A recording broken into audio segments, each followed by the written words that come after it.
Bien, en la jornada de hoy día la voy a dividir en dos partes. En primer lugar, quiero presentarles las notas que ustedes han sacado en cada uno de los componentes, más la nota del examen. Hay que tomar en cuenta de que la universidad pues exige que los docentes apliquemos rúbricas en cada uno de las tareas que se realizan. Y cuando nosotros los docentes subimos la tarea al aula virtual, pues está acompañada tanto de los lineamientos de la tarea como tal, y se adjunta la rúbrica. En mi caso, en cada tarea pongo el anexo de la rúbrica correspondiente, ya sea de la síntesis, del resumen, de las diapositivas o de las exposiciones. Entonces, en base a esas rúbricas que contienen algunos parámetros, es que se califican tanto las tareas como las diapositivas, como la síntesis, o también la exposición que ustedes hagan de los temas seleccionados. Entonces, en base a eso, como está todo normado, hemos procedido a hacer la aplicación de cada una de estas rúbricas y los resultados son los que les voy a proyectar.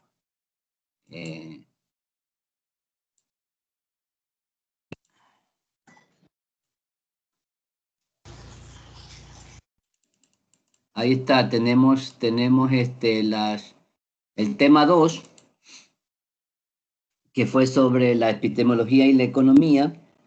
He considerado aquí una nota general de 9 porque si aplicaba realmente la rúbrica como está establecida, las notas fueran más bajas. Entonces decidí un poco compensar el asunto y poner una sola nota de 9. Lo mismo que en el tema 3, una nota de 10, como para compensar cada uno del esfuerzo que ustedes han hecho. Y en la exposición sí apliqué ya con más detalle la rúbrica, y ahí están las notas de cada uno de ustedes. En el caso de Aguirre tiene 10, en el caso de Alonso tiene 9.1, Anchundia 9.1. No sé si están viendo el cuadro. Anchundia Alcibar tiene 7.9, Anchundia Piloso tiene 10, y así sucesivamente con cada uno de ustedes, ¿no? Lo voy a ir pasando poco a poco para que puedan observar los que están conectados si su nota no ahí se refleja, ¿verdad? En la exposición. En las diapositivas se considera mucho el tema de la estructura, el contenido, el diseño de las diapositivas, la utilización de los tipos de letras y la conexión que hay entre cada idea y otra siguiente. Entonces, se observa mucho cómo está diseñada la diapositiva, y sobre todo si tiene dos elementos que son principales: la presentación del contenido y una pequeña introducción, y al final la reflexión o la conclusión. Algunas de las diapositivas no tenían estos dos elementos. No quise ser tan drástico en ponerle 0 en ese parámetro, consideré en algunos casos un parámetro de 5 o en algunos un parámetro de 7,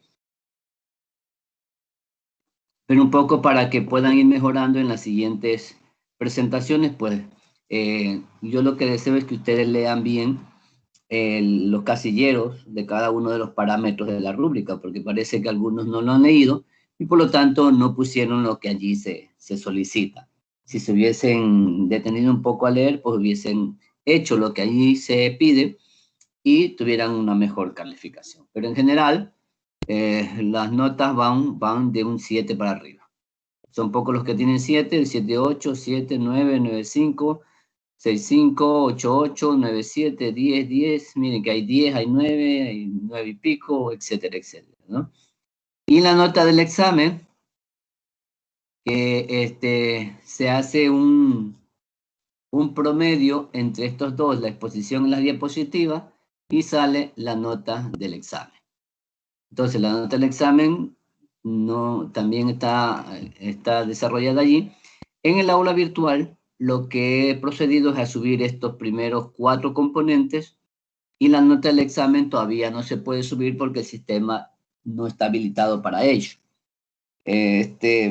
En la aula virtual ustedes ya han de haber visto el promedio, pero que corresponde a esos 4 primeros componentes. Falta la nota del examen para que haya la nota general del primer parcial. Entonces no creo que alguno haya tenido dificultad en tener una nota que le pueda servir para que en el segundo parcial pues alcance una calificación similar o igual y pueda aprobar la asignatura. Así que hasta ahora creo yo que vamos un poco bien. No sé si alguien tenga alguna queja de la asignatura o de la forma como se está llevando. Si tiene algo que reclamar o algo que decir al respecto, pues lo puede manifestar en esta hora. Si no está de acuerdo con lo que se está haciendo, con las tareas que se envían, con la forma de evaluar las exposiciones o hacer las exposiciones, pues que lo diga para tenerlo en cuenta durante este segundo parcial y poder mejorar cualquier detalle. Entonces, porque es que no me gustaría que si estuviera haciendo comentarios respecto a la asignatura en otros medios o con otras personas que en un momento dado pues dañan la imagen institucional y la imagen personal en el caso del docente. Entonces, a mí me gusta siempre ponerme a disposición de los estudiantes para ser evaluado.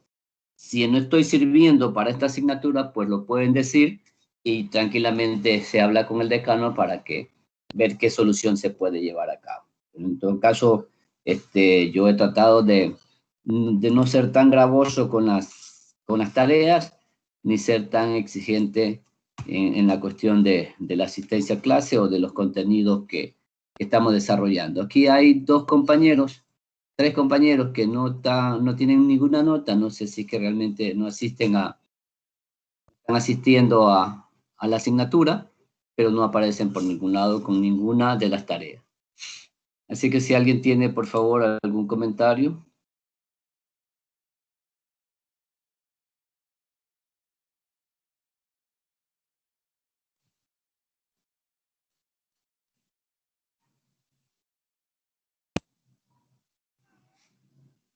Bien, parece que nadie va a comentar nada respecto a la forma metodológica como se está llevando la asignatura. Por lo tanto, respecto a las notas que están allí, pues ya tienen el promedio y cualquier cosa, pues pueden consultarlo mediante el WhatsApp. Alguna duda y les resolveré cualquier situación, ¿no? Por lo pronto, pues esa es la situación en la que estamos con la asignatura. Vamos a ver cómo nos va en este segundo parcial y tratar de finalizar lo mejor posible. Si ustedes quieren que me quede, pues me quedaré, y si no, pues me lo dicen y damos por terminada esta relación de profesor-alumno. Pero si no hay ningún comentario, significa que podré continuar y por lo tanto, pues vamos a compartir un tema nuevo respecto al tema que sigue en el sílabo. Vamos a ver, voy a proyectar una diapositiva.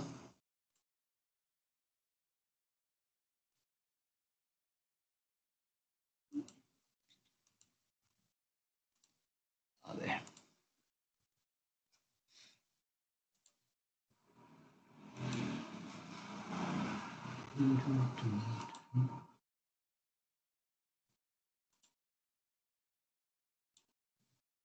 En lo que tiene que ver con el tema, con el sílabo, voy a un poco abrir el sílabo ahorita. A ver.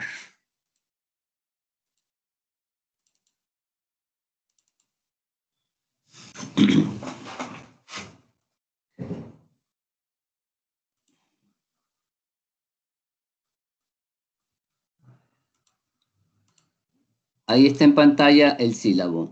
Si vemos, el primer tema está desarrollado. El segundo tema, que fue epistemología y economía, está desarrollado. El tercer tema, que fue los aspectos metodológicos en la evolución del pensamiento económico, también está desarrollado. El tema 4, que fue sobre los modos de producción, la comunidad primitiva, el esclavismo, el feudalismo, el capitalismo, también fue desarrollado. El tema 5, contribución de los antiguos griegos, aporte de Jenofonte, Platón, Aristóteles. El tema 6, contribución de los romanos, Tomás de Aquino, etcétera. El tema 7, pensamiento económico medieval. Entonces, hasta ahí hemos llegado Y como tarea teníamos la elaboración de la presentación de la exposición y el archivo PowerPoint, que es lo que acabamos de cumplir, y le añadimos a eso la nota del examen. Entonces, a partir de ahora, pues vamos con el tema del mercantilismo, donde existen autores como Moon, como Malaines, Debenham, Colbert y William Petty. Entonces, voy a hacer una pequeña introducción sobre los elementos más importantes del mercantilismo, y a partir de ello, ustedes, mediante la bibliografía básica que consta en el sílabo, van a elaborar una síntesis sobre el mercantilismo. Yo la subiré como tarea con los lineamientos y la rúbrica para que ustedes puedan desarrollar esa tarea durante estos próximos días y empezar el segundo parcial. Entonces, como ustedes pueden apreciar, estamos en el tema 8, que habla acerca del mercantilismo. Vamos a ver si puedo proyectar la diapositiva.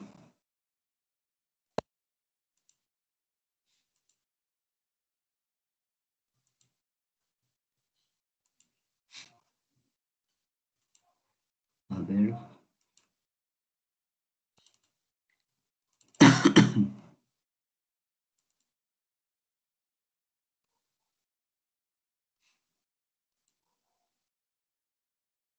Aquí la tengo. Por favor, me confirman que se puede observar en pantalla.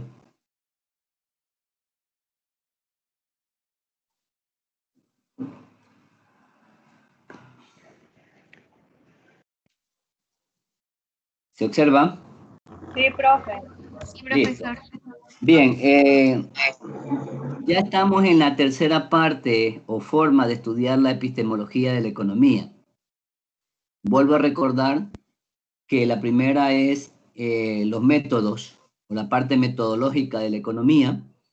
La segunda es el contexto histórico a través de la forma de organización de la sociedad en cada una de las épocas, para lo cual vimos el tema de los modos de producción. Iniciamos la tercera parte a través de los aportes al pensamiento económico de los antiguos griegos, romanos, en donde, como decíamos la semana pasada en el examen, pues es importante eso porque nos deja bien claro cuáles fueron los primeros inicios del pensamiento económico, de la evolución de la economía como ciencia.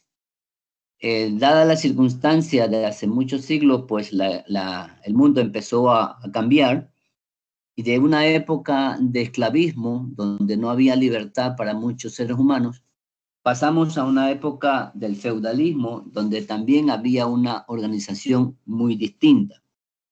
Entonces, el feudalismo poco a poco fue decayendo, poco a poco se fue mermando en su composición, porque empezaron a surgir otra serie de elementos dentro de la sociedad, otra serie de actores en la sociedad, empezaron a haber cambios muy sustanciales en la estructura mismo de la forma de vida de la gente, que dio paso a que uno de las partes más importantes que se desarrollara en aquella época y que es fundamental para lo que hoy hablamos en economía, fue el desarrollo de los comerciantes, del comercio, y con ello la figura de los comerciantes. O sea, el comerciante como tal tomó un rol muy protagónico en la sociedad de aquella época.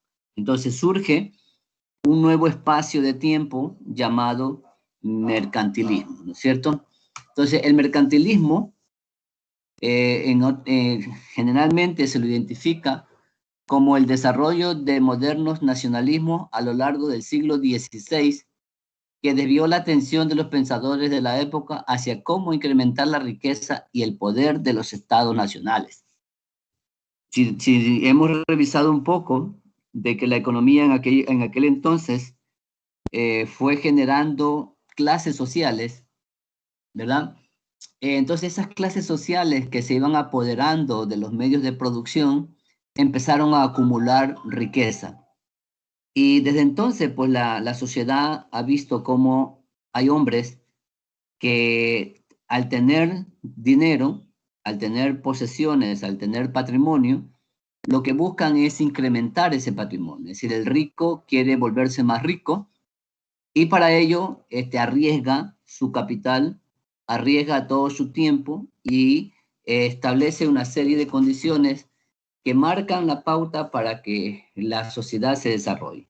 Pero aquí entra un tema muy importante, que en esta parte del pensamiento económico, la figura de los estados modernos nacionalistas tiene mucho de importancia, porque es aquí donde nace, en esta época de la historia económica, es donde nace el concepto de lo que conocemos como nacionalismo.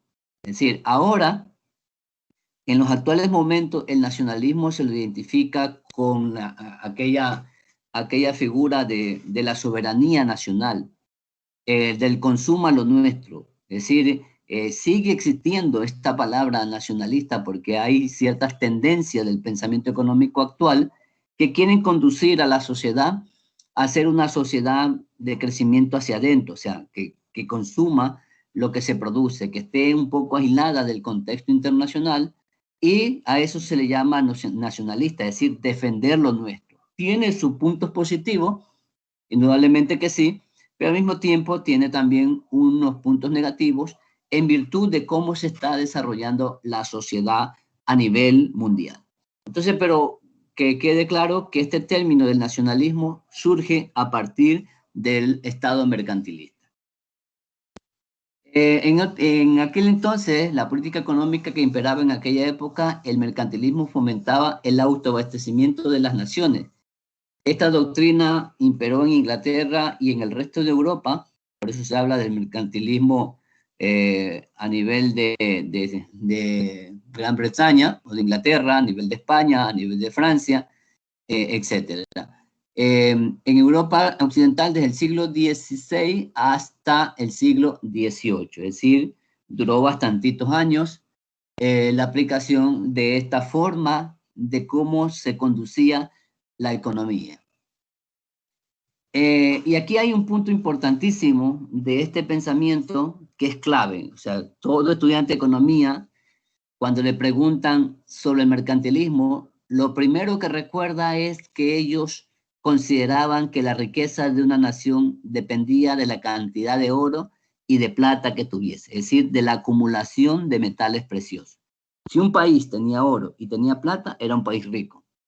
Eso ya no sucede ahora, pero queda como referencia de que una de las principales características del mercantilismo era esta, o sea, creían, ellos estaban convencidos que una nación era próspera, que una nación era rica si es que poseía mucho oro y mucha plata. Este concepto en la actualidad no es relevante, no tiene vigencia, pero lo que sí nos hace acordar que el mercantilismo defendía esta parte, esta postura de creer que un país era rico por eso.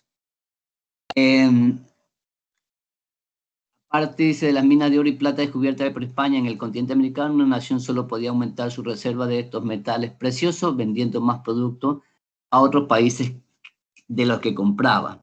Y aquí, en este cuarto párrafo, ya entramos también a otro de los conceptos importantes que surge a partir del mercantilismo, ¿no? Ya se venía gestando en las anteriores épocas, pero es aquí donde se logra incrementar de mejor manera. Surge la figura del comercio como tal. Y dentro del comercio, el comercio exterior.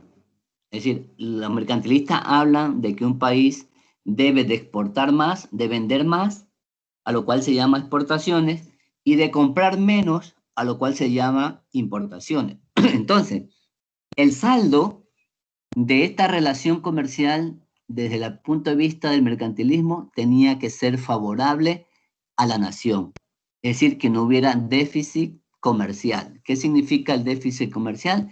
Que no se compre más de lo que se vende. La idea central del mercantilismo es que un país pueda exportar más de lo que pueda comprar. Y este sí es un criterio que todavía se mantiene. Indudablemente que las naciones en el actual momento buscan muchísimo el desarrollo del comercio exterior Y dentro de esto, tratar de que lo que se venda sea más de lo que se compra, con la idea central de tener un saldo positivo en lo que se conoce como la balanza comercial. Miren dónde surgen estos temas que son actuales. En la economía actual se habla mucho del comercio exterior, se habla mucho del comercio internacional, se habla mucho de las exportaciones, se habla mucho de las importaciones y sobre todo se habla mucho del saldo favorable que debe tener un país. Porque es perjudicial para una nación el hecho de que su economía dependa mucho de los bienes importados. Ecuador es un país que, si bien es cierto, exporta bastante, pero no exporta bienes procesados ni bienes industrializados en gran cantidad. Lo que hace es exportar bienes de tipo primario, llámese camarón, llámese cacao, llámese café, banano y el principal producto nuestro de exportación, que es el petróleo. Pero en todo caso, la idea central aquí es reconocer y tener claro que son los mercantilistas quienes desarrollan los primeros vestigios del comercio internacional tal como se lo conoce. Entonces, por lo tanto, dice, el conseguir una balanza de pago con saldo positivo implicaba que los demás países tenían que pagar la diferencia con oro y con plata. En ese entonces, el oro y la plata era sumamente importante para las naciones. Aquí voy a pasar un poquito. Esta parte aquí dice, era imprescindible que los salarios fueran bajos y que la población creciese. Una población numerosa y mal pagada produciría muchos bienes a un periodo lo suficientemente bajo como para poder venderlos en el exterior. Entonces, miren ustedes que esta es una apreciación muy fuerte, muy negativa, que si la aplicásemos hoy en día, no tendría cabida en el mundo real. Este es un pensamiento que, si bien es cierto, se propuso y se practicaba en la época del mercantilismo, actualmente es poco probable, porque aunque los salarios en algunos casos son bajos, no lo es para todo mundo. Y aquí entra mucho el tema de la acumulación de capital humano, en el sentido de que una persona que está más preparada, indudablemente va a ganar más que una persona que no esté lo suficientemente preparada para asumir un trabajo o un puesto de trabajo. Entonces, este criterio de aquí también ya no es muy aplicable, porque las naciones luchan para eliminar aquello que se conoce como la desigualdad económica y cada vez se lucha por mejores salarios. En aquella época se obligaba a la gente a trabajar jornadas largas y se consideraba un despilfarro el consumo de té, ginebra, tejido de seda, entre otros. Voy aquí un poco a pasar a esta parte de aquí. Esta parte aquí donde dice prohibición de la importación de ciertos productos mediante la imposición de altas tarifas. Si ustedes se pone énfasis en esa palabra, altas tarifas, nos está hablando que en la época de los mercantilistas se inició el cobro de los llamados aranceles. Lo que hoy se conoce como aranceles, en aquella época se indicaba que existía esa prohibición, es decir, había restricciones a la importación de determinados productos. ¿Cuáles eran esas restricciones? En este caso, era la imposición de altas tarifas, lo que ahora se conoce como los aranceles. Cuando un gobierno quiere que un determinado sector de la economía baje el consumo de bienes importados, lo que hace es poner aranceles más altos. Le pongo un ejemplo clarísimo de los actuales momentos. Si un país, por ejemplo, produce ropa, por decir un caso, y ve que, por ejemplo, Estados Unidos puede mandar al Ecuador ropa mucho más barata, entonces, ¿qué va a hacer? ¿Qué va a suceder si Estados Unidos manda camisa, manda vestidos, manda faldas, pantalones a precios más baratos que lo que produce en Ecuador? Entonces, ¿qué va a suceder? Que las personas vamos a estar interesados más en comprar la ropa de Estados Unidos por calidad y por precio, ¿verdad? Que consumir los productos ecuatorianos. Entonces, ¿qué es lo que hace un gobierno para controlar esa situación y que no se perjudique a las empresas que producen ropa ecuatoriana, porque esa sería la consecuencia inmediata, que aquellas empresas que producen pantalones, vestidos, camisas a nivel de Ecuador no tendrían a quién venderle, porque sencillamente la gente va a preferir comprar la ropa de Estados Unidos que viene más barata. Entonces, ¿cuál es la solución allí? Aplicar restricciones. Y en términos de comercio exterior existen dos tipos de restricciones, las políticas arancelarias y las medidas no arancelarias, que tienen que ver con otro tipo de requisitos que necesitan los productos para ingresar al país. Entonces, en este sentido, lo que aplica aquí es la primera, las restricciones a nivel de las políticas arancelarias. Entonces, lo que hace el gobierno es decir, miren, a los Estados Unidos, sus productos están muy baratos, está perjudicando nuestra producción interna, vamos a cobrarle un impuesto. Es decir, si una camisa costaba $8 y era de buena calidad, y una camisa ecuatoriana costaba $12, se iba a preferir comprar la camisa de $8. Entonces, ¿qué hace el gobierno? Le dice, no, ahora su camisa ya no va a costar 8, sino que va a pagar un impuesto de ingreso al país a tal punto que su camisa cueste 15 y la camisa nuestra, producida en Ecuador, seguirá costando 12. Entonces, ¿cuál es la tendencia? De que la gente revierta su consumo y destine su demanda al consumo de las camisas ecuatorianas. Entonces, esa es la idea. Y esto no nace ahora, esto se practica ahora, pero nace en la época del mercantilismo, como usted lo puede leer en el primer párrafo. Amplia gama de protección gubernamental para la exportación, es exactamente lo mismo. Política nacionalista, que ya más o menos hemos explicado, la acumulación de activos en oro y plata y la prohibición de la acumulación privada, uso o exportación de esos metales. Un comercio unidireccional con las colonias, importación de oro y de materias primas, o sea, se desarrolla el comercio como tal. Los efectos negativos era de que por esta disputa de conseguir oro, de acumular riquezas, pues generaban guerra entre países, ¿cierto? Entonces los territorios conquistados tenían que pagar altos tributos en oro, lo que diezmaba o destruían sus recursos naturales. Indudable que aquellos países poderosos empezaban a conquistar las demás tierras y las tierras conquistadas pues tenían que tributar, entonces iban perdiendo sus recursos naturales. Esto es como que vinieran en los actuales momentos un país rico y sometiera al Ecuador y le dijera, ustedes tienen que pagarme un impuesto, pero ese impuesto lo pagan con el petróleo. Y todo el petróleo que es nuestro ya no pasaría a ser nuestro, esos ingresos, sino que pasarían a ser de aquel país que nos conquista. Esto, en cierta forma, pues tampoco en los actuales momentos se puede visualizar como una cosa que se ejecute en la realidad. Entonces, el mercantilismo, por lo tanto, que deja muchas enseñanzas, muchas cosas básicas que ustedes lo pueden leer en la guía de estudio que está subida en el aula virtual, y allí con esa guía pues van un poco a trabajar para la tarea y también con otros documentos que ustedes puedan encontrar. Entonces, el mercantilismo entró en crisis a finales del siglo XVIII y prácticamente desapareció para mediados del siglo XIX, donde ya se configura la aparición del sistema actual en el que vivimos, llamado sistema capitalista. ¿Por qué se da esto? No, perdón, antes de eso, antes del sistema capitalista, entra la siguiente escuela, que es la fisiocracia, y también los liberales. Ante la aparición de las nuevas teorías, tanto los fisiócratas y los liberales, los cuales ayudaron a Europa a recuperarse de la profunda crisis del siglo XVII y las catastróficas guerras revolucionarias francesas. Es decir, era una época muy crítica, muy complicada.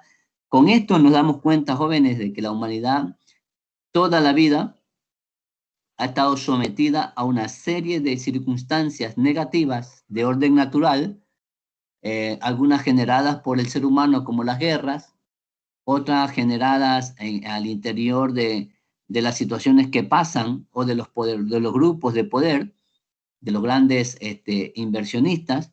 Entonces, pero siempre la economía ha estado en un constante vaivén. Por eso se dice que la economía es una de las grandes ciencias, pero que es cíclica, es decir, en un rato presentan situaciones positivas, en otros ratos presentan situaciones negativas. Y el mercantilismo como esquema del pensamiento económico, pues no perdura en su tiempo, porque hubieron muchas cosas las cuales fueron cambiando, fueron mejorándose, la sociedad fue evolucionando, y ese mercantilismo de restricciones, de nacionalismo, de acumulación de riqueza, de desarrollo del comercio, de imposición de restricciones al comercio entre naciones, poco a poco fue desapareciendo. Así que esta es una nueva bases que ustedes pueden tener para, como estudiantes de economía, acerca del mercantilismo. Como les decía, subiré la tarea respecto a esto, pero este es un esquema básico de lo que representa el mercantilismo, la época histórica en la que se desarrolló y cuáles son sus principales postulados. Como veamos, los grandes representantes de este mercantilismo, como Moon, como William Petty, como los demás que había mencionado. Así que si tienen alguna pregunta, por favor, respecto a las notas o respecto al tema, pues me hacen saber. Y si no, pues damos por finalizada esta sesión y continuaremos la próxima semana, así mismo en este mismo horario, con el siguiente tema que viene a ser la fisiocracia, que es una doctrina contraria a esta del mercantilismo. Piensa todo lo contrario. Lo vamos a ver la próxima semana con más detenimiento y vemos cómo se critica el funcionamiento de la economía a través de estas posturas mercantilistas, con el desarrollo del comercio y con la acumulación de metales preciosos, entre otros aspectos. Digo, si hay alguien, sino para despedirnos. No, profe, todo está claro. Bueno, entonces queda para que ustedes revisen la, ¿cómo se llama? La guía de estudio y también para que resuelvan la tarea para la siguiente semana. Con estos jóvenes, pues me estoy despidiendo. Muchísimas gracias por su atención. Cualquier duda, ya saben, un mensaje por WhatsApp y le responderemos inmediatamente que veamos el mensaje. Muchísimas gracias. Hasta la próxima semana. Gracias a usted, profe. Cuide. Chao, chao. Chao.